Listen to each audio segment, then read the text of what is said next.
Hey guys, welcome back to the shop. Today we're going to be working on the steering setup of the front two wheels on the four-wheel motorcycle. And returning viewers will notice that the channel is no longer Real Seal 1776, now it's Macro Machines. So if you're curious about that, I talk about it at the end of the video.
Okay, so the front wheels setup here is done now.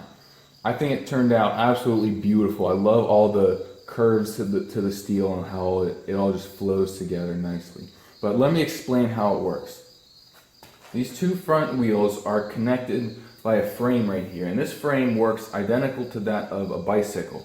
The front wheel turns, just like that, and the back wheel just follows it along, exact same as a bicycle. The key to this, however, is this part right here. This is kind of a bearing housing, same as this here. This is from a bicycle, this is from a motorcycle, that's why it's so much bigger. So there's bearings in here connected to this shaft, which connects to this frame, which lets the whole thing turn like this. And where it's connected, it's on a hinge, so the whole thing can also go up and down like that. And that allows each wheel to conform to its own turning radius as you turn. The whole thing follows this front wheel, and then this back one just kind of trails along wherever the front wheel goes. So none of these wheels are dragging across the ground whenever you try to turn. They all roll nice and smoothly. So let me show you it rolling here real quick. So when you turn the front wheel here, as you can see, the whole thing follows this front wheel, and this second wheel just kind of follows along nice and smoothly.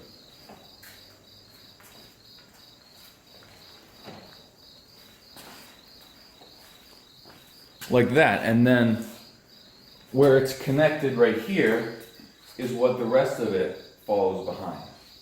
So I think this setup works perfectly for this application, I think. And I have to give credit where credit is due here. This is not my original design for this front system. In the last video I made of this build, a subscriber in the comments section pointed me to a video that he had made of a four-wheeled bicycle he built with all four wheels in line, and it showed how he approached the problem of each wheel having its own different turning radius. And this was the design he came up with for the front two wheels. And I just thought it was so ingenious that I had to use that, because it was so much better than what I was planning to do. And all I did was adapt it to fit my personal application here. But I think it's a beautiful design, and I think it turned out beautifully. I love all the different bends here of the metal. I love these two support pieces I have in here that really makes everything flow nicely. So I just love everything about it. The other thing is I'm going to be starting probably a couple more projects here in the near future. I'm not going to be doing exclusively this because I want to bring some variety to the channel. So let me show you what's coming up soon. I was at the junkyard a few days ago and I picked up this bad boy. That's a 21 horsepower V-twin Briggs & Stratton engine. I bought that at the junkyard for $25. I was told by one person there that the engine did run. I think someone who worked at the junkyard had it running and was planning on buying it, but didn't for whatever reason. So I haven't done anything to this yet. I'm hoping it doesn't take much to get it running. And the other thing I want to try to do is convert this from vertical shaft to horizontal shaft engine. Because right now it's vertical shaft for a lawnmower. That's not as convenient for building a go-kart. So I'm going to see if I can turn that into a horizontal shaft engine. And that'll be a whole project in and of itself. But if I am able to successfully do that, I'll build a really small go-kart frame for this. So I'll have a small go-kart with this massive engine on there that'll just do wheelies all day. So I'm looking forward to that. And that's pretty much all I have for you today. So thanks for watching, and I'll see you next time.